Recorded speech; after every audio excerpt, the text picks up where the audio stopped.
Ça nous permet d'aller maintenant au ton, d'accord? Un autre ton dit pathétique. Pathétique, vous avez l'habitude de le dire en plaisantant, en taquinant ou en décrivant certaines situations aussi. Eh bien, c'est un ton du texte aussi.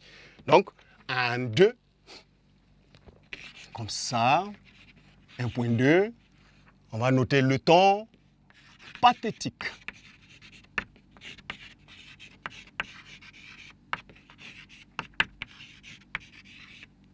Voilà, le ton pathétique. Quand vous regardez le mot pathétique, vous avez pathos à l'intérieur. Le pathos qui est vraiment les déboires, les déceptions, l'image de la tristesse, etc. Mais n'allez pas loin, c'est l'adjectif de pitié au même titre que pitoyable. Pitoyable, c'est pathétique, etc. De sorte que, vous aurez compris, c'est le ton de la pitié. Voilà, on va écrire ça comme ça, que c'est, voilà, le ton de la pitié. Voilà. Le plus banalement et le plus efficacement compréhensible possible, c'est le ton de la pitié. On va dire de la tristesse.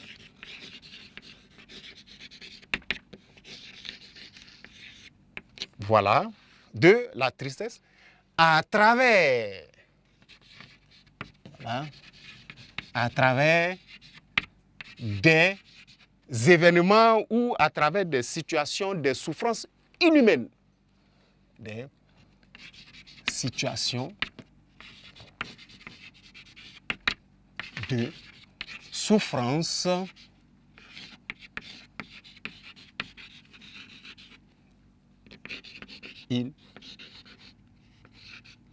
Voilà. Donc, on va annuler le mot, le ramener entièrement à la ligne de souffrance humaine. Voilà. Naturellement, ce qui fait pitié, vous voyez, dans l'acception première, vous allez avoir tous ces éléments. C'est triste, ça fait pitié. C'est pathétique, ça fait pitié naturellement. La souffrance des situations inhumaines, des situations dépourvues de mœurs. Voilà.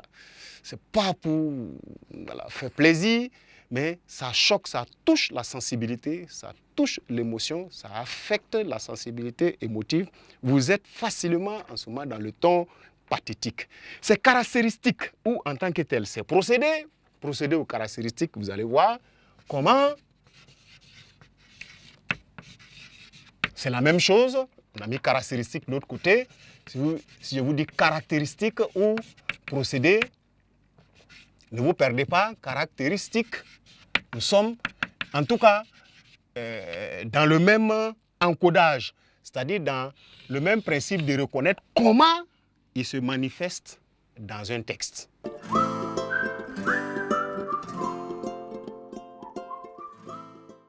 Les caractéristiques. Vous allez vous rendre compte que vous allez beaucoup rencontrer les champs lexicaux des larmes. D'accord? Donc un lexique où les champs, on va mettre au pluriel, donc les champs lexicaux divers, alors des larmes, voilà, de la douleur,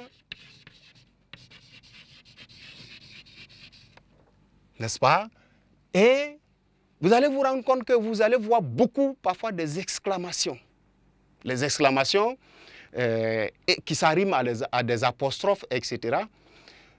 Pour pouvoir peut-être vivre ça de façon plus proche, la dernière phrase du roman Maïmouna finit par « Et Allah ». Ça veut dire c'est une interjection « Bon Dieu »,« Oh Dieu », voilà. Parce que c'est un personnage qui, au vu de Maïmouna, la belle Maïmouna, dans l'ouvrage, en dégénérescence à la fin, après avoir perdu un bébé dont le père n'a pas voulu la prendre en mariage, encore moins reconnaître peut-être le bébé, elle est reprojetée dans le village. Vous voyez la suite, le séquencement des événements. Et Maïmouna fanée, qui suit sa maman pour aller au marché finalement, le personnage qui voit Maïmouna, le mot qui ressort c'est « Et Allah ». Ce mot-là est très significatif. C'est une exclamation. Vous ne voyez pas qu'il fait une exclamation. Voilà pourquoi, en plus des divers procédés, voilà, des champs lexicaux, de la douleur, etc., vous allez avoir des exclamations. Des exclamations. Donc, voilà, les exclamations fortes, de déception, ô Dieu, ô ciel. Vous voyez ce genre d'expression, elles ne viennent pas parce qu'on est en train de rire partout, voilà, ou on est de ton heureux. Elles sont venues parce qu'il y a de quoi toucher, en griffe si vous voulez, le cœur. Là, voilà les exclamations, comme on le dit, les lamentations. Les lamentations. Les personnages qui se lamentent beaucoup. Lamentation. Voilà. Des procédés stylistiques. Vous allez avoir parfois des figures de style telles que des comparaisons à des charges d'émotions très fortes. Ça ne sera pas comparé de n'importe quelle manière. Ou bien l'expression de la personne va incarner des figures de style qui vous font deviner, en tout cas, un personnage abattu, déçu, désenchanté. C'est comme si j'allais me donner la mort. Qu'est-ce qui est comme si j'allais me donner la mort? La situation en référence à laquelle le personnage est en train de s'exprimer. Donc il y a une sorte de comparaison de ce qui l'anime vis-à-vis de ce qu'il a vécu à une situation de mort qui est préférable. Donc vous allez avoir parfois, en ce moment, des procédés stylistiques, ça veut dire de style, qui vient du style, figure du style, donc des procédés de style comme les comparaisons et les métaphores, les comparaisons et métaphores, voilà, comparaisons et métaphores à des fortes charges, avec de fortes charges émotives, d'accord, avec de fortes charges,